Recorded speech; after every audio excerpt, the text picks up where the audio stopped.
Day 22 of Storytime with Robert Williams. Marvel Avengers, the big battle in the Big Apple. Session.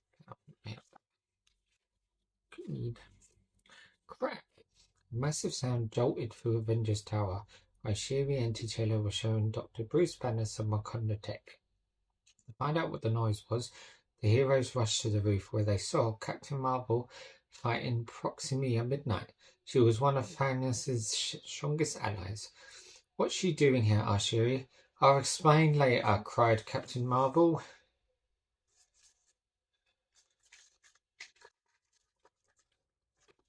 Black Panther raced to help, while Shiri ran back to the lab to grab her gauntlets. Banner turned into the Hulk and followed T'Challa into the fight. Realizing she was outnumbered, Proximia Midnight opened up a portal. "No, wait," cried Captain Marvel. She needed to know what Proximia Midnight was doing on Earth. But before Captain Marvel could reach her, the villain disappeared. Captain Marvel flew back to the roof, where the other Avengers were waiting. Two members of the Black Order have come to Earth, Proximia Midnight and Corvus Clary, said Captain Marvel. Corvus got away while I was chasing Proximia, she continued. "I don't know where he is now." Suddenly, Banner got a distress call from Ant-Man. The small superhero's face filled the screen. "Banner, help!" cried Ant-Man. Their golden blades swiped past the tiny heroes as the others watched on. "That's Corvus Clary's weapon," said Captain Marvel urgently. "Look," said Banner, pointing at the map. "You have to get to the waterfront." "I'll catch up," called Shiri from the lab. Her gauntlets weren't working properly and she had to fix them. "Hurry, sister," cried Panther, who knew Shiri's gauntlet would be needed. The heroes soon arrived at the waterfront. "Boy, am I glad to see you," said Ant-Man. "Who is this guy?" Captain Marvel blasted the bad guy with an energy beam and said, "Corvus Clary, one of Thanos' friends."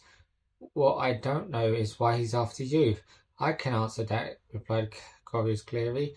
"Thanos wants Ant-Man because he wants to know how Pym particles work. Pym particles are responsible for giving Ant-Man his powers to grow and shrink. In the hands of Thanos, the particles would be turned into a super weapon. Corvus Clary had to be stopped."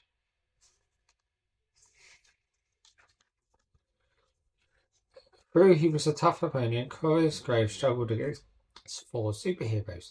Bam! Black Panther landed a surprise neat kick, bringing the villain to his knees, at which point Captain Marvel discharged an energy blast. Corvus Clary was still standing, but barely. "I think we've got him beat, Ant-Man. No Pym particles for you." But just as Hulk was about to deliver the final blow, Proximia Midnight appeared.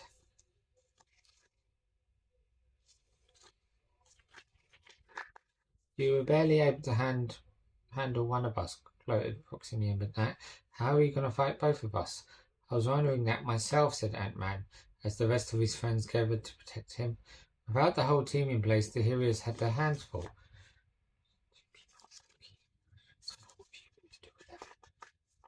Corey's grab smashed Black Panther into Captain Marvel.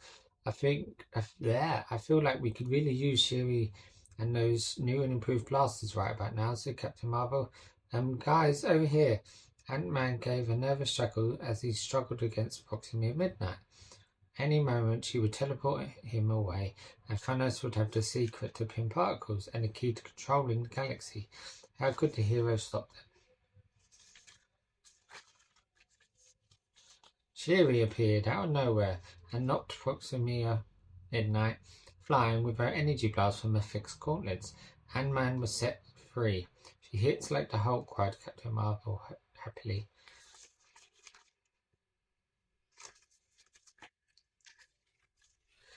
With Shiri's threat, the superheroes quickly gained the upper hand.